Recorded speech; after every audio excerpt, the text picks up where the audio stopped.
Estamos en comunicación telefónica con Raúl Rodríguez da Silva, que es actor, director y pedagogo teatral, socio honorario de la Sociedad Uruguaya de Actores, director del Taller de Teatro de Paysandú y de la Muestra Internacional de Teatro del Mercosur Interior Atahualpa del Ciopo. Profesor honorario del Instituto Superior Pedagógico San Marcos de Lima, Perú.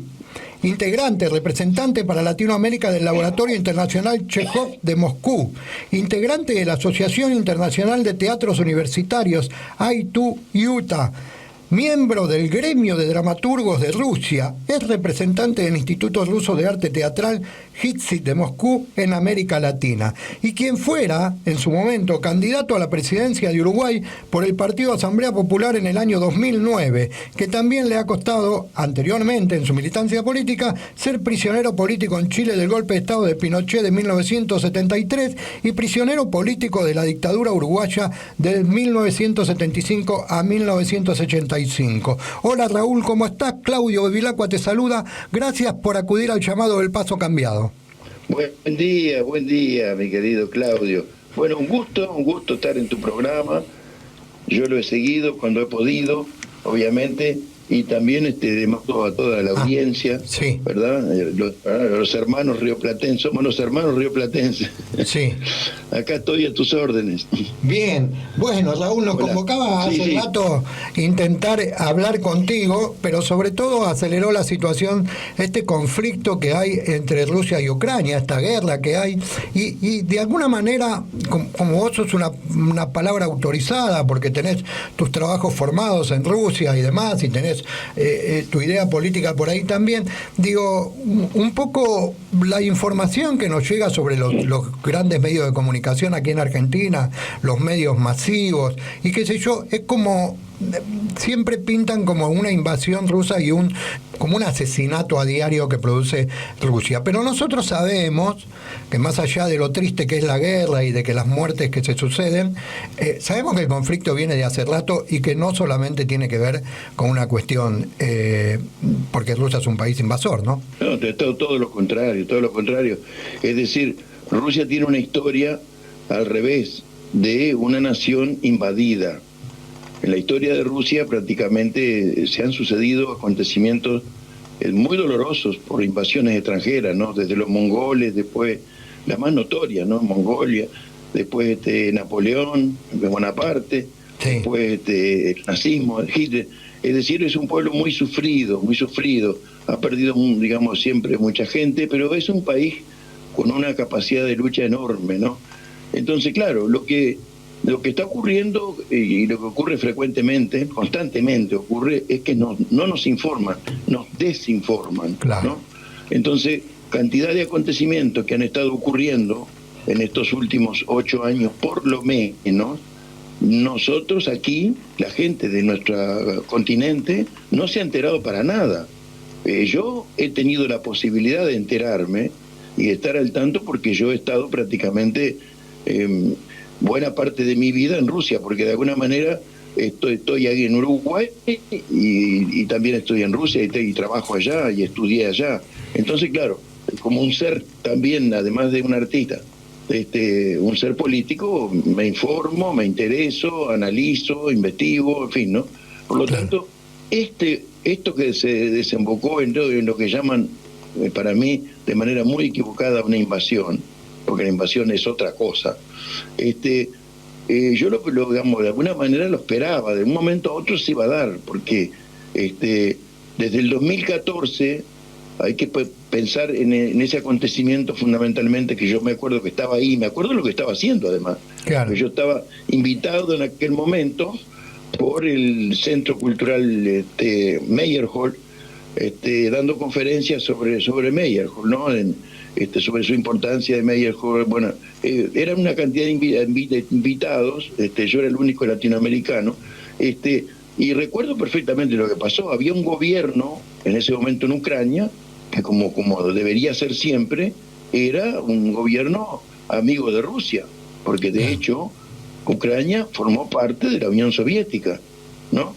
Entonces, son países hermanos, y además la vida digamos, de los rusos con los ucranianos es constante, porque muchos ucranianos viven en Rusia, muchos rusos están en Ucrania, se casan, tienen hijos, en fin, hay un vínculo muy fuerte históricamente.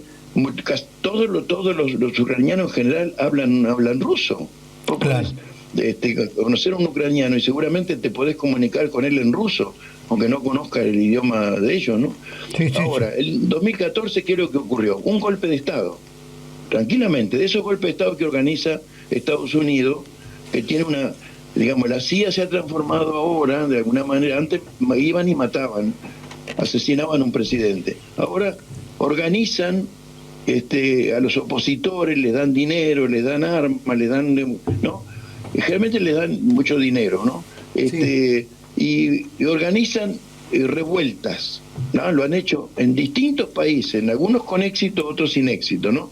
Por ejemplo, en Irán se lo hicieron a Irán, se lo hicieron a Bielorrusia, se lo hacen a Bielorrusia constantemente. Bueno, ¿y qué pasó ahí?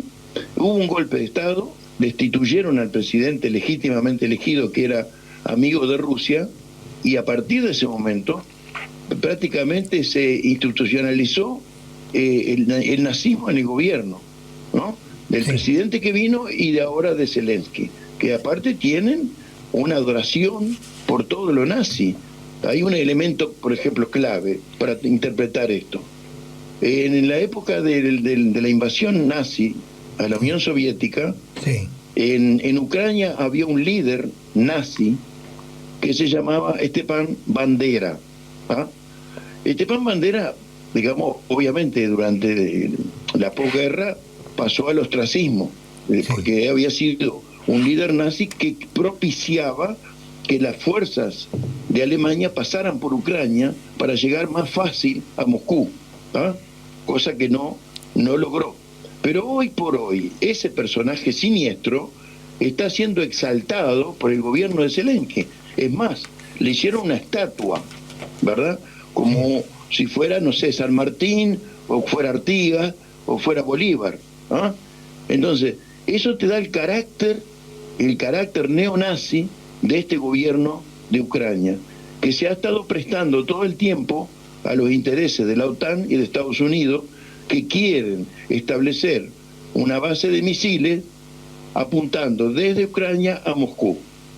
Me parece que les parece poco que tienen 14 países con bases militares, con bases de misiles, cuyo objetivo es Moscú. ¿Les parece poco? Entonces quieren que Ucrania también forme parte de eso, sería el 15. ¿Por qué? Porque está en la puerta. Claro, ¿no? claro. Un misil desde Ucrania llega mucho más rápido que un misil enviado desde Polonia o desde, no sé, Bulgaria. Cualquiera de esos 14 tienen bases militares de la OTAN apuntando a Moscú. Entonces era una cuestión de vida o muerte, pero además había otro tema. Hay otro tema que la gente ignora. Mucha gente ignora porque no la informan. Claro. Resulta que Ucrania se independizó después que cayó la Unión Soviética como una república obviamente independiente, no quiso entrar en la Federación de Rusia, que sí lo hicieron otros ex integrantes de la Unión Soviética. Sí. Pero se llevó una parte de Rusia, porque cuando formaba parte de la Unión Soviética, como un gesto, digamos, de Khrushchev, por ejemplo, que era de origen ucraniano, fíjate lo que te estoy diciendo, Claudio, Sí. uno que llegó a ser el primer dirigente de la Unión Soviética, Nikita Khrushchev, era de origen ucraniano. Entonces, él le regaló una parte de Rusia a Ucrania, pero no hay problema ninguno porque Ucrania formaba parte de la URSS. Claro. Después Stalin ya le había hecho otro regalo. Por lo tanto, cuando Ucrania se independiza y se declara república independiente y todo esto, se lleva una parte de los rusos. Esos rusos no quieren ser ucranianos, porque son de lengua rusa, cultura rusa, y querían seguir formando parte de Rusia, no de Ucrania. Bueno, ahí hay un conflicto enorme, porque justamente a partir del 2014 no se respetó más a esa gente y se la empezó prácticamente a asesinar. Así, con estas palabras lo digo. Y son 8 años de crímenes, 14.000 personas, más de 14.000, 14.000 están contabilizados, pero hay cantidad de desaparecidos, ¿no? Han muerto en estos 8 años que la gente en el mundo ha ignorado eso. Claro. Y ahí sí, se han bombardeado escuelas, se han bombardeado hospitales, se han bombardeado, no sé, se han matado cantidad de civiles inocentes, o sea, gente del pueblo, ancianos, niños, de todo. Bueno, esos rusos se han declarado autónomos, independientes, y han formado dos repúblicas populares, ¿no? Sí. Que suenan, justamente para Occidente, suenan a comunismo, a socialismo, no. Entonces, han pedido que el gobierno los respete. Sí. Porque si los están atacando todo el mundo, digamos, todo el tiempo, bueno, se llegó a un acuerdo que se firmó en Minsk, en la capital de Bielorrusia, de que el gobierno de Ucrania iba a respetar a esas autonomías, entendiendo que eran pueblos que forman parte, digamos, de otra lengua, de otra cultura, y que, bueno, por lo menos lo iban a respetar, ¿no? Sí. Nunca se cumplieron los acuerdos de Minsk. Es decir, Rusia ha tenido una gran paciencia con esta gente que gobierna desde el 2014 en adelante. Sí. A Ucrania, una gran paciencia. Ha buscado el diálogo por todos lados, tratando de evitar la confrontación. Pero ellos constantemente han estado provocando. Pero ellos no son ellos son títeres de las ambiciones de la OTAN y de Estados Unidos, ¿no? Claro. Porque claro. El acuerdo previo, que yo no mencioné, es de 1997, en el cual la OTAN se comprometía a no expandirse hacia el este. ¿Qué hicieron? Todo lo contrario. Claro. Se expandieron hacia el este, claro. y ya te digo, en 14 países que están bordeando la Unión a Rusia, le establecieron bases militares, claro, con cohetes, así con misiles que apuntan a Moscú. Sí. Pero les parecía poco. Entonces, esto no es una invasión, esto es una defensa inevitable de la supervivencia de Rusia. Raúl, Rusia ya no aguantaba más. Sí. Claro, perdona que te interrumpa porque me surge alguna pregunta, ¿no? Desde tu visión... Sí, claro, perdón que yo... No, está muy bien, porque nosotros dejamos hablar para que la gente esté informada, y aparte vos tiraste todos datos que la gente no está acostumbrada a escuchar, y a nosotros nos parece muy interesante. Pero te quiero preguntar, desde tu visión, desde tu visión política y de tu visión como prácticamente un ciudadano ruso que estás ahí cada vez que vas a trabajar y demás, ¿cómo termina esto? Este conflicto que supuestamente Rusia es más poderoso, va a controlar esta guerra, y ¿cuáles son los pasos que siguen después de esto? Bueno, este conflicto estuvo a punto de terminar o por lo menos comenzar a terminar hace muy pocos días, sí. Muy pocos días. Y esa fue la reunión que ustedes así habrán escuchado que hubo en Estambul, sí. Entre el canciller de Rusia, es decir, el ministro de Relaciones Exteriores, Lavrov, y el canciller del gobierno de Zelensky, ¿no? Sí. Ahí en eso, escuchá bien lo que te digo, Claudio, y escuchen todos los oyentes de la radio. Lo que se habló fue lo siguiente, que Zelensky, o sea, el gobierno neonazi de Ucrania, sí, renunciaba a su pretensión de formar parte de la OTAN y se declaraba un país neutral, como por ejemplo lo es Austria, que acaba de ir el canciller de Austria a hablar con Putin. Y también se comprometía a respetar la autonomía de las repúblicas independientes formadas todo por ciudadanos rusos. Sí.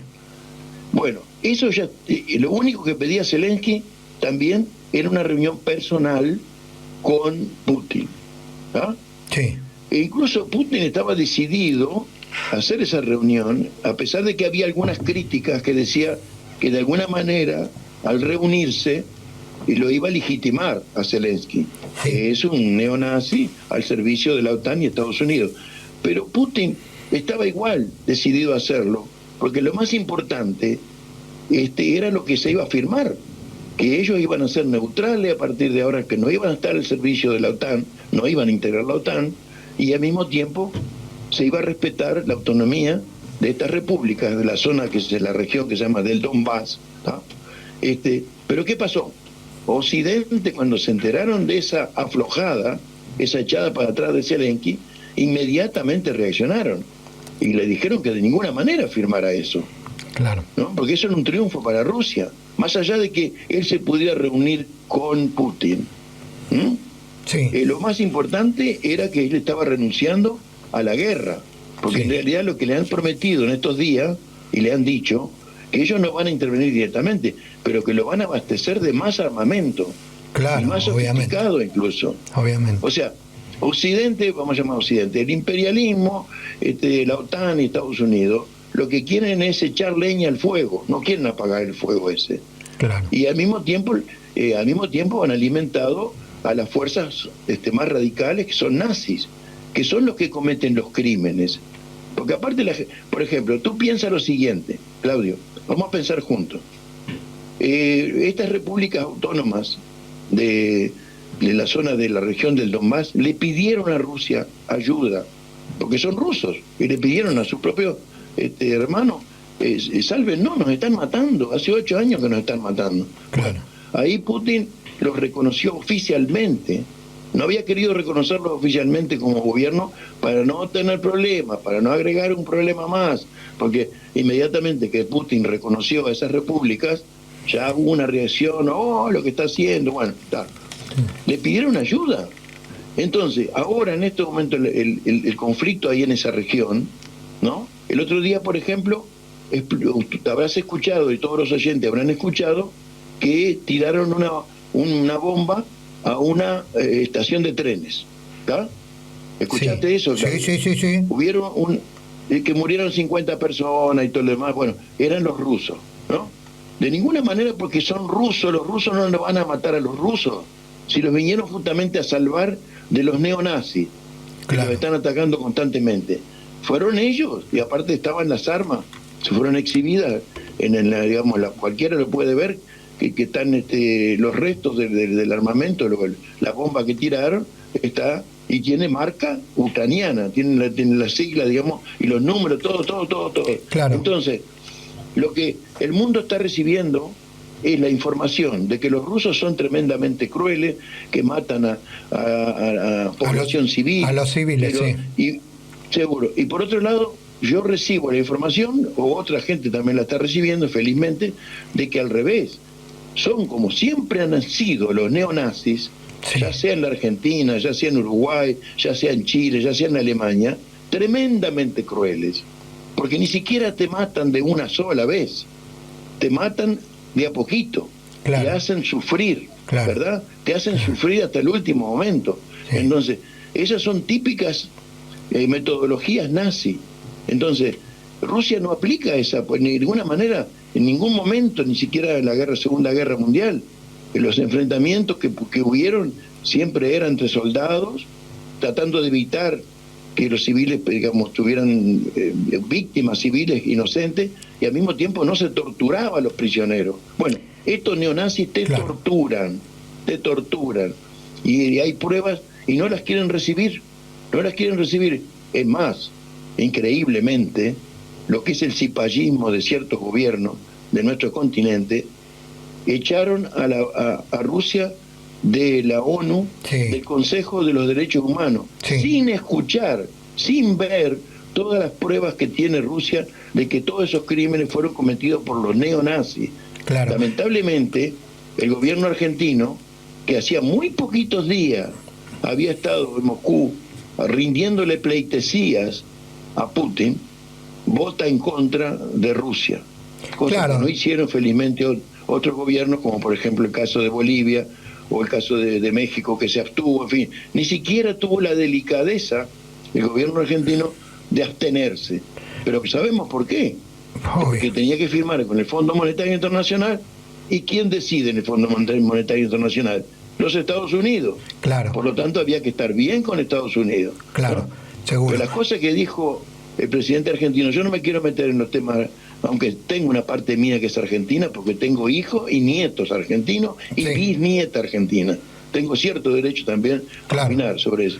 El gobierno de mi país no era nada raro que votara en contra de Rusia, porque es un gobierno de derecha que expresa a los intereses de la Sí. oligarquía uruguaya y que a su vez le rinde pleitesía a Estados Unidos y ni hablar a la OTAN. Claro. O sea, son adoradores. Sí. Digamos, tienen, como tenía Menem, casi una relación carnal con Estados Unidos, ¿no? Sí. Entonces, no me extraña, de este gobierno no, pero del gobierno argentino, cuyo presidente había estado hace tan poquitos días y dijo tanta cosa que dijo, Sí. ni siquiera se dio el tiempo de investigar. Pero claro, yo entiendo lo que pasa. En el caso de Argentina entiendo bien. Pero bueno, volvamos a Rusia y volvamos a... Raúl, no, ya que tocaste el tema del gobierno argentino, yo no sé lo que les llega a ustedes a Uruguay, estamos muy cerquita, ¿no? De cómo es el gobierno argentino, pero vos lo sabés bien porque tenés, como dijiste, hijos, nietos, bisnietos aquí en Argentina, y que como hombre político conocés muy bien cómo se manejan las políticas, pero el gobierno argentino está lejos de ser un gobierno popular, que piensa en la gente, que piensa en los trabajadores, también es servir a la oligarquía del país, digamos, si bien no lo es como los neoliberales de Macri, de alguna manera también sostiene.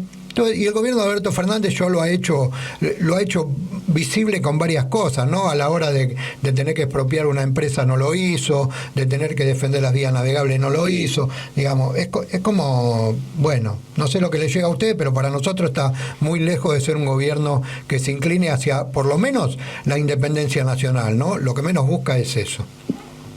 Sí, está claro, y ellos mismos se encargan de dejarlo claro. Claro. Que ahora tenían una oportunidad tenían una oportunidad, por lo menos, de abstenerse en esta situación, ¿no?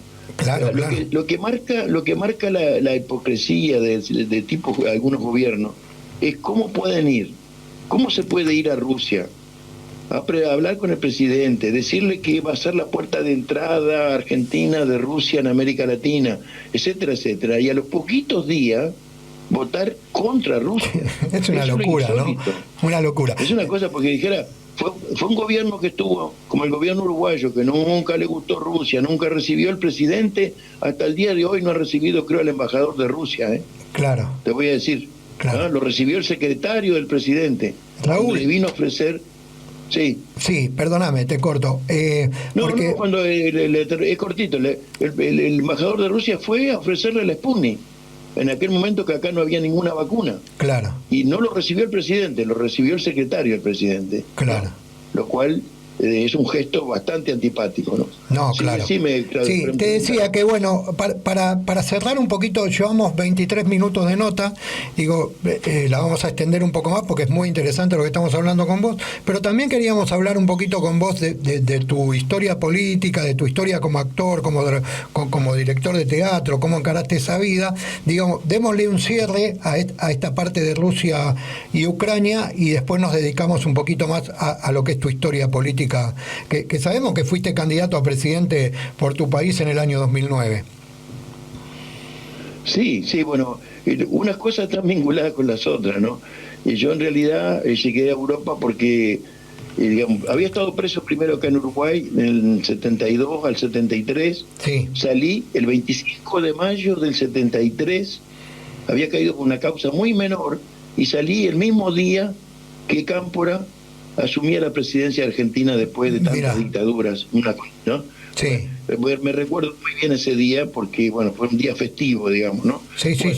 Después vine para Buenos Aires y de Buenos Aires iba a Chile de paso para Cuba, ¿no? Sí.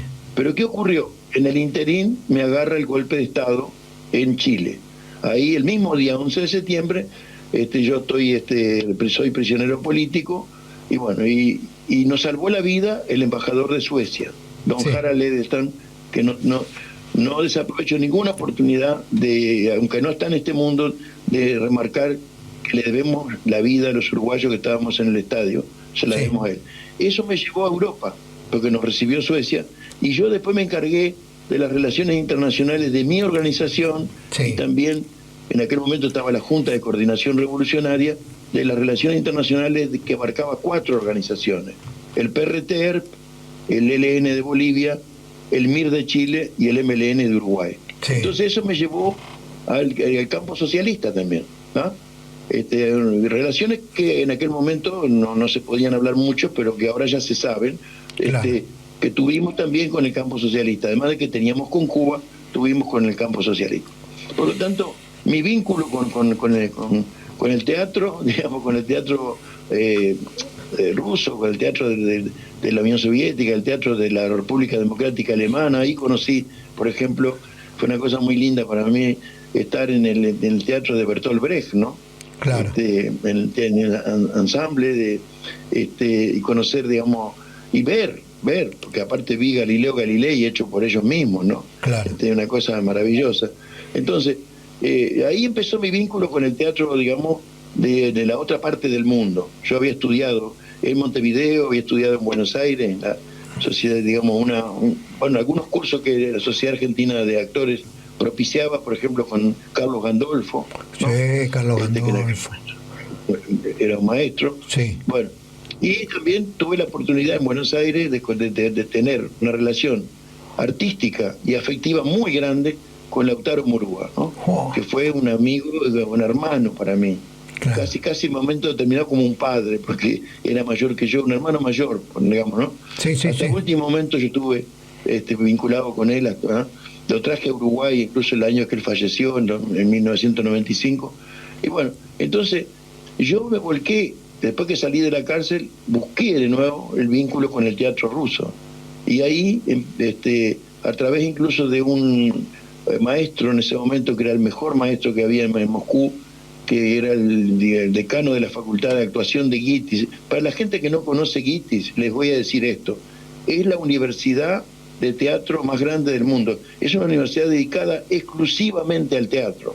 Mirá. Exclusivamente al teatro, con 8 facultades de todas las áreas del teatro. No existe ninguna otra en el mundo. Es la más importante que existe. Claro. Y él era el decano de la Facultad de Actuación. Él me abrió la puerta y otros, digamos, me recibieron. Claro, en aquel momento, la década del 90, todavía pervivía mucha cosa de la Unión Soviética. Entonces yo era una persona que venía de Latinoamérica, que había sufrido mucho, que había estado preso por las dictaduras, y me abrían las puertas, y bueno, y yo aproveché, en el mejor sentido, esa oportunidad. Ese es el valor que tengo yo, haber aprovechado bien esa oportunidad de estar en contacto con los maestros rusos y aprender de ellos todo lo que pude y lo que puedo, porque no termino de aprender. No, claro. Y bueno, de ser un alumno, ahora soy un profesor, e incluso he llegado a dar clases en esa misma universidad, que es una cosa muy extraña y única que un latinoamericano dé clases en GITIS, porque de hecho ellos trabajan con maestros rusos. Claro, ¿no? claro. Creo que uno le pone la impronta, Claudio, la impronta de su vida. O sea, yo cuando estoy dando clases con los estudiantes de GITIS, montando una obra, está también el que estuvo preso en Chile, el que estuvo preso en Uruguay, el que militó, el que luchó. Claro. Y claro, eso se percibe en el énfasis que uno le puede poner a ciertas cosas. Y hablar con autoridad, que ese es uno de los grandes temas. Claro. Porque tú puedes tener mucho conocimiento que te transmitió a alguien, conocimientos a través de los libros, de lo que estudiaste, pero la autoridad moral te lo da tu propia vida. ¿Cómo viviste? ¿Luchaste? ¿Contra quién luchaste? ¿No? Entonces, esto es lo que yo digo, reconozco como mérito mío. Les digo, yo no tengo ningún mérito porque Stanislavski es él el meritorio. Él nos legó una enseñanza maravillosa a todos los artistas del mundo y particularmente a los actores. Yo soy un misionero. Yo me dedico a transmitir ese conocimiento, así como los misioneros recorren el continente africano para llevar la palabra de Dios, no sé. Yo llevo la palabra de Stanislavski. Sí, también es importante es importante resaltar, porque yo lo conozco, pero la gente que no te conoce seguro no lo sabe, que vos, gracias a esa impronta que tenés y a esa misión que tenés, le abrís las puertas a los latinoamericanos en un lugar como ese, que no es fácil llegar, ¿no? Sí, es cierto. Yo llegué, digamos, incluso... Uy, se nos cortó. A ver, lo volvemos a llamar. Bien, recuperamos la llamada con Raúl. Estuvimos escuchando a Miguel Ángel Estrella, que se nos fue en estos días, otro personaje también del campo popular y que sufrió, que estuvo preso y que lo torturaron. Bueno, ahí en Uruguay también, mirá, donde es Raúl. Hola, Raúl, recuperamos. Sí, hola Claudio, disculpa tú y disculpen los oyentes que hubo una interrupción por problemas técnicos del teléfono, digamos, ¿no? No pasa nada. Una llamada del exterior, otra llamada, corta la llamada que es por internet. Claro. No había pensado en eso, pero así ocurre. Sí. La llamada es por teléfono fijo, se corta la llamada, que es por internet. Sí. Hablaste de Miguel Ángel Estrella, justamente yo lo conocí, no estuve junto con él, pero estuvimos en el mismo penal. Era un compañero de enorme relevancia, de importancia, muy querido por todos nosotros, en el penal de Libertad. Me parece mentira llamar penal de Libertad a un lugar, pero bueno, era la tradición nazi, ¿no? Que en los campos de concentración decía, yo estuve visitando varios campos de concentración en toda mi vida, en Alemania, en Polonia, en todos lados, y sobre todo en Polonia, ¿no? Y ahí ponía ¿no? Entonces esto le pusieron a la cárcel en Libertad. Entonces, cuando uno mandaba una carta a un familiar, tenía que poner Libertad, cárcel Libertad, es decir, una cosa así siniestra, ¿no? Sí, una cosa increíble. Sigamos con, no sé, hacerme alguna pregunta para reordenarme. No, estábamos en las puertas de la respuesta de que yo te decía que vos, a partir de tu impronta y de tu trabajo, ahí como misionero, le abrís las puertas a los latinoamericanos que puedan ir a estudiar a un lugar como el Hitsi en Rusia, ¿no? Sí, exactamente. Yo tengo allá, ahora estoy retomando, bueno, a fin de julio viajo para Rusia nuevamente. Tengo un taller, allá le llaman estudio, que digamos en taller, digamos, como sería un lugar para estudiar, para formarse, dentro de un teatro estatal de Rusia, ¿no? Y bueno, ahí yo recibo a estudiantes latinoamericanos y también trabajo con rusos, ¿no? Estudiantes y actores, ojo. Hay gente que ha ido, que son profesionales, que quieren ir para completar su formación, para tener un contacto directo con el sistema. Lo puedo hacer en español, y esa es la gran ventaja, ¿verdad? Que les puedo transmitir los conocimientos en el propio idioma, ¿no? Porque si tuvieran que aprender el ruso tendrían que estar por lo menos un año estudiando nada más que el ruso. Y después también los vinculo con toda la cultura, van a ver el teatro todos los días, van a ver, van a los museos, en fin, es toda una estadía muy rica, ¿no? Más o menos de 2 meses más o menos, y bueno, ahora estoy retomando este camino en agosto. En agosto voy a montar una obra rusa, de contemporánea, con artistas españoles, de cual uno lo conoces tú, que es Gabriel Prada. Gabriel Prada, que ojalá nos esté escuchando porque le llegó la información, así que si está, le mandamos un fuerte abrazo a Gabriel. Si está escuchando, un abrazo para él. Es un ser entrañable, ¿no? Muy querido. Un ser muy lindo. Tuve la oportunidad de trabajar junto a él, ahí en su región, en su ciudad, Obarco. Y bueno, entonces, sí, yo creo que además de la misión esa de recorrer América Latina y otros continentes, otras partes, porque he trabajado también en Irán, por ejemplo, me fue muy bien en Irán, en la universidad, siempre me están convocando para que vuelva. Pero he trabajado en Europa, en otros países, Polonia, por ejemplo, ¿no? Francia, España, ni hablar. Pero en América Latina me quedan 2 países por conocer, creo. Nada más.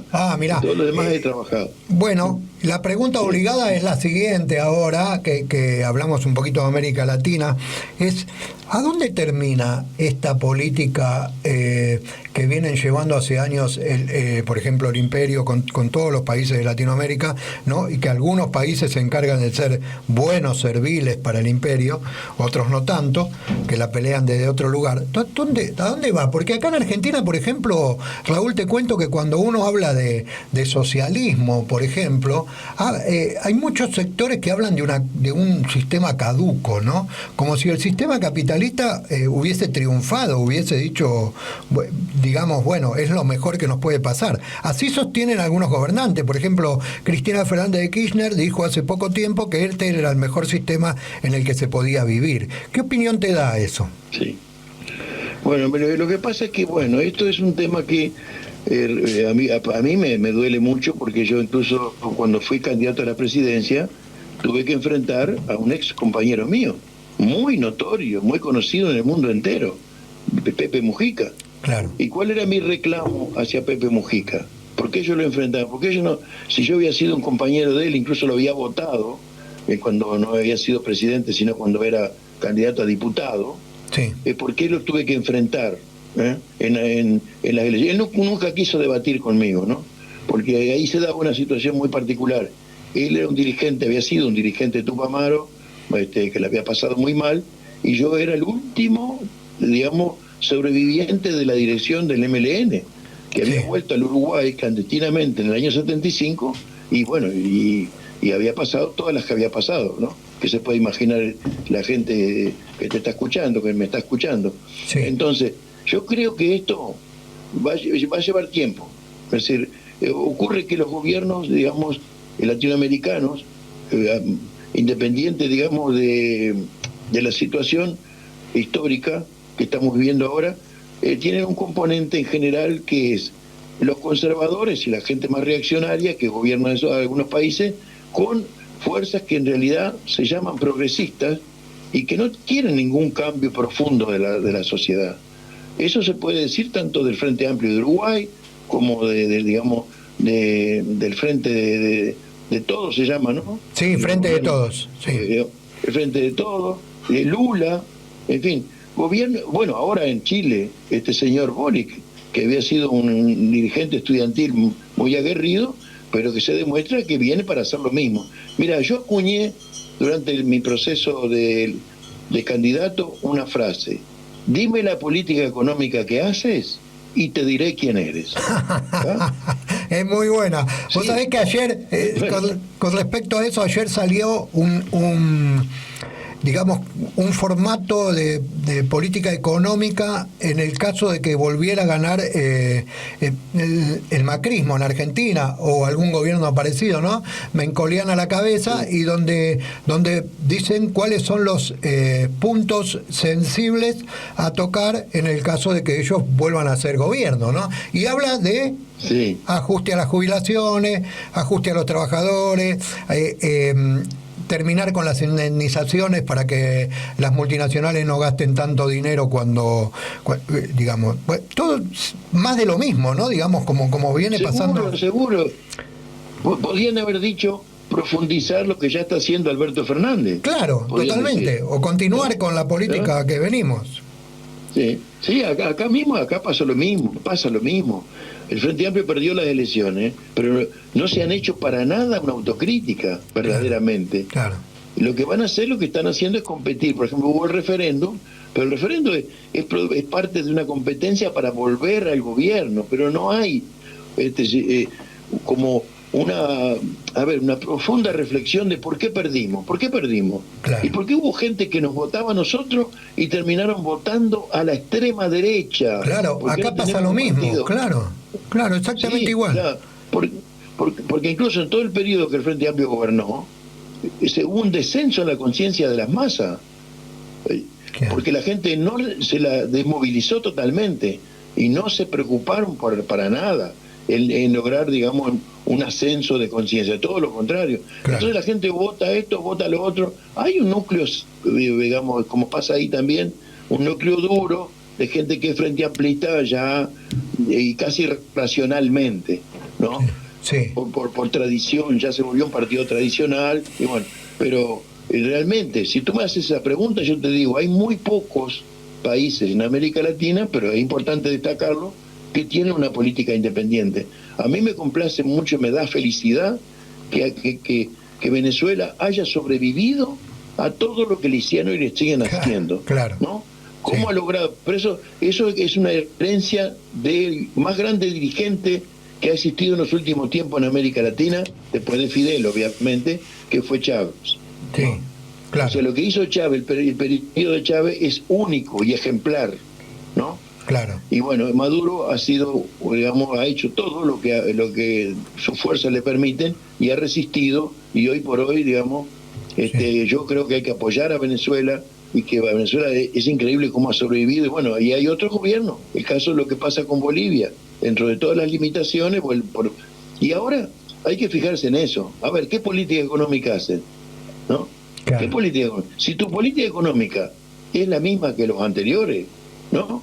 Quiere decir que tú no sos lo que decís que sos. Un progresista, un hombre que quiere la felicidad de su pueblo, que está contra las multinacionales, que está contra el dinero que se llevaron de la Argentina, por ejemplo. No se ha hecho nada, ¿no? Claro. En ese sentido. Entonces, claro, es decepcionante, porque los que sufren esto son los pueblos. Los pueblos confían en ciertos dirigentes, han confiado y han dicho, este dirigente.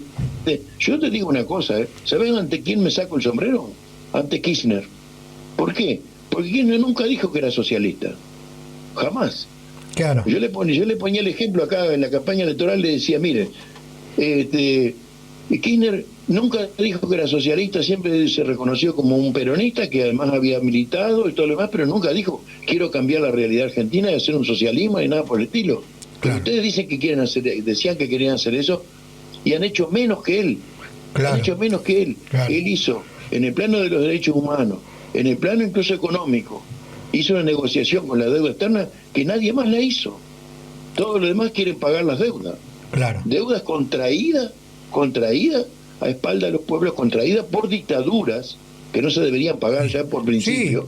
Sí, totalmente. Y la última deuda argentina, Raúl, te corto con esto, mira, la última deuda argentina que el mismo presidente Macri, después de varios años, confesó que fue para salvar a los bancos, y hoy la tiene que terminar de pagar el pueblo argentino, digamos. Exacto. Y esto se quieren llamar, acá también. Se quieren hacer llamar gobiernos populares y que trabajan para el pueblo. Son unos caraduras. Raúl, te tengo que cortar. Sí. Bueno. Fue muy grato hablar contigo. El compromiso de volver a llamarte en algún otro momento. Llevamos mucho tiempo de nota y tengo otros compromisos con otras personas, así que bueno, te agradecemos muchísimo estos minutos que nos diste. Bueno, yo también estoy muy agradecido. Yo digamos, mi ambición de este momento es poder lograr luchar contra esa desinformación escandalosa que hay. Yo estoy en una lucha particularmente contra la rusofobia y a favor de la cultura rusa. Por supuesto. Incluso tengo tareas concretas. Yo voy a tratar de traer artistas, a pesar de todos los problemas, artistas rusos, vamos a tratar por el lado de la música, claro, para que vengan, porque no puede ser que una herencia enorme que la humanidad tiene con lo que es la cultura rusa, y sobre todo, lo que nosotros tenemos que tener como gratitud hacia ese pueblo que perdió 25 millones de personas para salvarnos del nazismo. Claro. Desde niños nos engañaron que eran los americanos, los yanquis los que habían salvado el mundo. Ya tarde nos dimos cuenta que eso era una mentira. Bueno, ahora quieren volver otra vez a engañarnos de que Rusia es un país invasor, que tiene ambiciones imperialistas, que no sé cuánto. No, Rusia está luchando para sobrevivir a los ataques que le han hecho de todas partes. Sanciones que hace años que vienen las sanciones. Sí. Ahora son terribles, claro, pero ya había sanciones. Claro. Bueno, yo me despido también, querido Claudio, y te agradezco este tiempo que me has permitido expresarme, y mando un gran saludo para todos, y sobre todo para toda la audiencia que ha estado escuchando lo que uno ha podido aportarle, ¿no? Bien, gracias, Raúl. Estos micrófonos siempre van a estar abiertos para vos cuando lo necesites y para que mandes lo que tengas que mandar sobre la información de Rusia y nosotros podamos compartir acá, porque si hay una misión que tenemos es la de informar con la verdad y no dejarnos engañar como nos vienen haciendo desde hace muchísimo tiempo, y este es un programa que se dedica a eso, decir lo que sentimos, lo que queremos y desde la verdad, por supuesto. Gracias, Raúl, por estos minutos. Bueno. Un abrazo grande. Hasta la próxima.